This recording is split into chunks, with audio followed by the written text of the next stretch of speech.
I'm Matt Guichard. This is No Holds Barred. In this episode, we're going to talk about burglary. There are several kinds of burglaries, and we're going to talk about residential burglaries, commercial burglaries.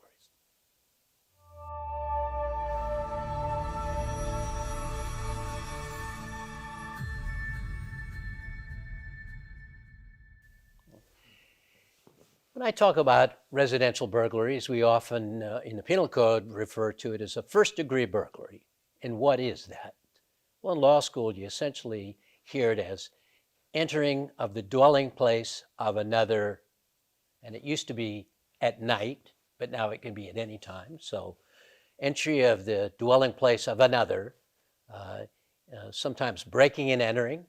So people often say, well, okay, what is that? Well, I call it the inherently dangerous or death-saturated situation. That is somebody breaking into somebody's residence, and you can oftentimes expect that there would be somebody present, and nothing good can come from that. In fact, residential burglaries can lead to the felony murder rule and also lead to the death penalty because of killing during the commission of a first-degree burglary. So why do we talk about first-degree burglaries? Well, it's a residence, and you might expect people to be there. Let's talk about second-degree burglary or commercial burglaries, and that's breaking into a business. So you often think that somebody climbs up in the roof of a business at night and goes down through the skylight and robs what? The bank or the store or whatever. That can certainly be described as a commercial burglary. Now, there are burglaries oftentimes that individuals commit during the course of what we might call a petty theft. It's really a commercial burglary. And what is that? That is the entry of that commercial business, and it could be at any time, but let's say during the daytime, with a booster bag. Now, what we used to call is people would have a booster bag between their legs. Say women would wear a skirt and have a bag between their legs, or even a bag that says Nordstrom's on it, and they're going into Nordstrom's, and they put things in it. What you need to prove to make it a burglary rather than just a theft is the entry with the intent. So burglary, entry with the intent to commit theft or any other felony. So if you entered a store with the intent to commit an assault with a deadly weapon on a person you don't like, but you know they work there, that can be a burglary, in addition to the assault, if in fact you effected the assault. So the entry is important. What was that person thinking when they entered the store to steal? And that's a commercial burglary. So burglaries can be first degree or second degree. They can be felonies, they can be misdemeanors. But important for people to understand that if they've entered a store with the intent to commit a theft or other felony, that can be a felony, and that is a burglary. Even though they say, no, I was just going in to steal some meat from that Safeway store. I didn't. Yeah, but you brought a bag in, you planned it all out ahead of time, and you entered with it. The more dangerous one, and the one that can get you certainly a state prison commitment, is that first-degree burglary, that dwelling house. And as we think about somebody saying, I've been robbed when they come home from work and their house has been broken into. Well, they haven't been robbed. They've been burglarized. If they're in the house and somebody enters and there's a confrontation, it can be a robbery rather than a burglary. But in most cases, we think about somebody breaking into your house when you're not home.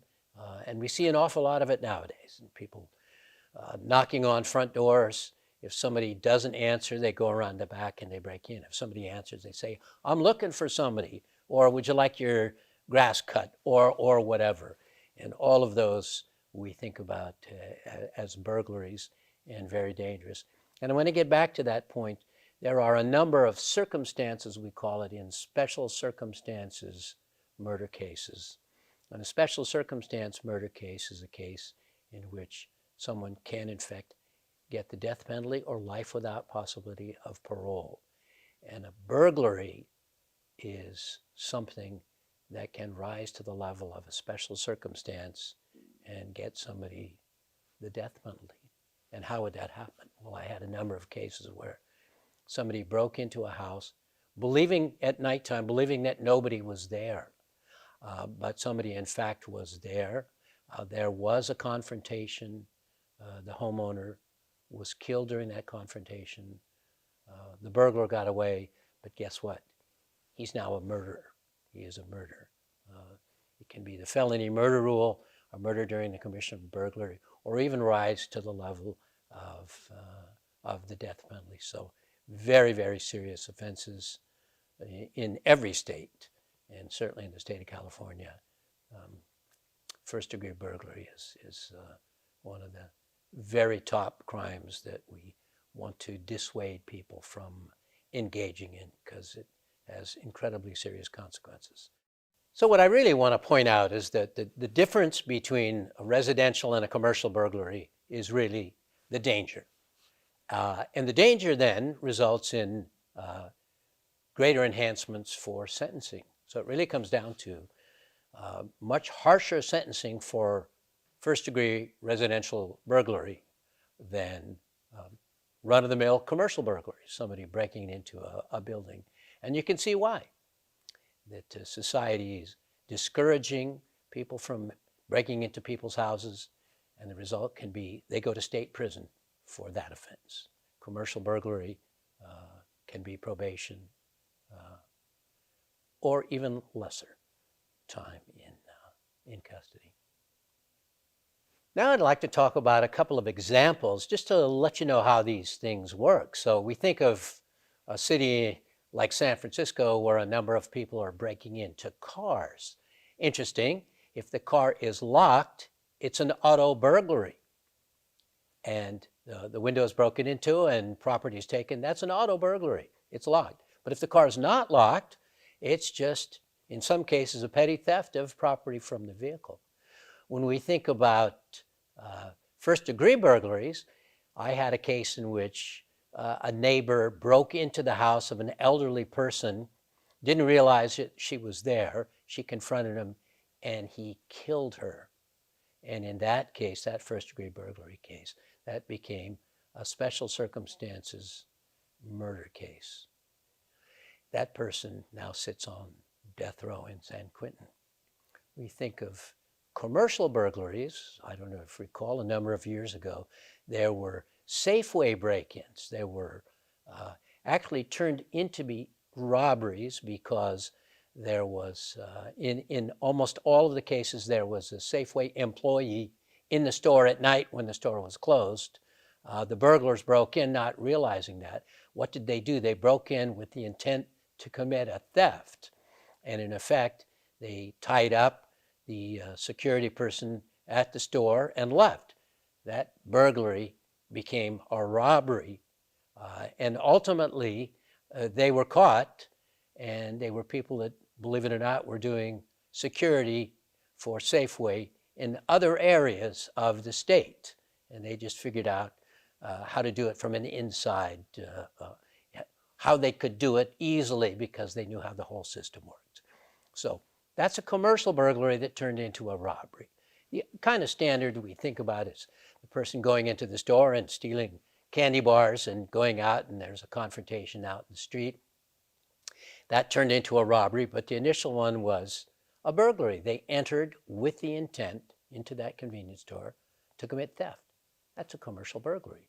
Now, if they got into the store and they decided, and they bought a soda and decided that, while I'm here, I'm going to steal some candy bars.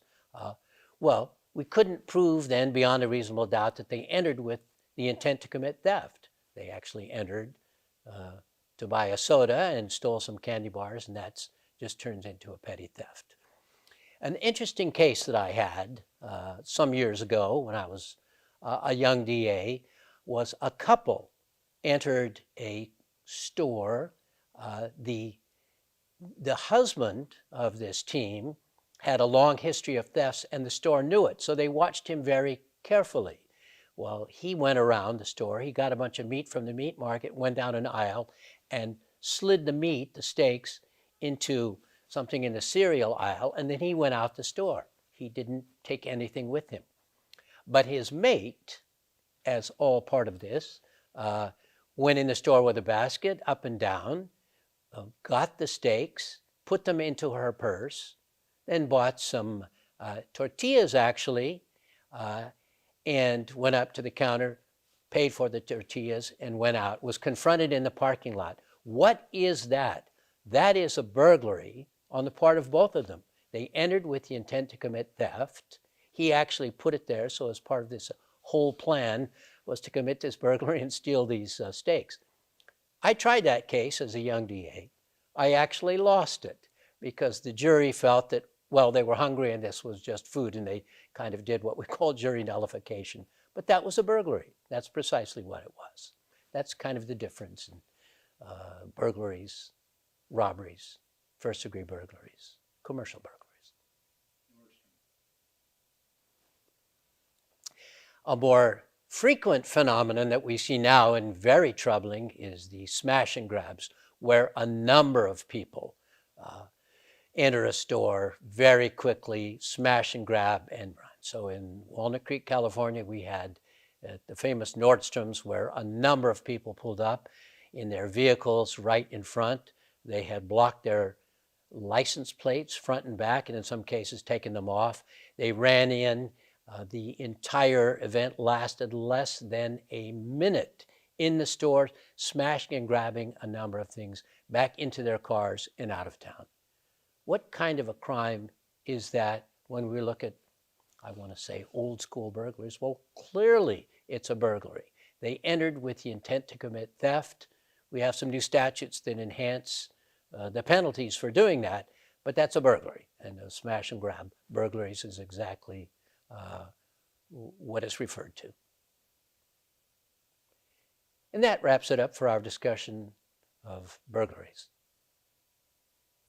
If you enjoyed this episode, please hit the like button and hit the subscribe button. It really helps us with the YouTube algorithms. See you next time on No Holds Barred.